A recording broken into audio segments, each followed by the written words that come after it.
یہ 12 گھنٹوں کے اندر جو ہے نا ساری گڑبڑ ہوتی ہے کہ اعظم سواتی جو ہے نا وہ اڈیالہ جیل میں پہنچتا ہے،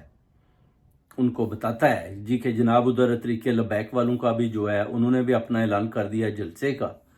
تو ادھر تو بڑی لڑائی جھگڑا ہوگی اور ادھر جو ہے بڑی قتل و غارت ہو جائے گی، تو پی ٹی آئی کے جو اپنا جنون ہے وہ بھی بڑے غصے میں ہے، تو ادھر پھر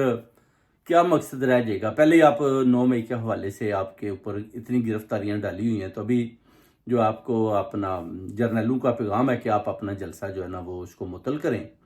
اور بولیں جی کہ ہم کسی اور تاریخ کو جلسہ کر لیں گے، اور طریقے لبیک والے وہ جو ہے نا وہ کہتے ہیں کہ آرمی والے جرنیل ادھر بھیج رہے ہیں، تو اعظم سواتی کہتا ہے جی کہ ہم تو ادھر جانے کو تیار نہیں ہے خان صاحب۔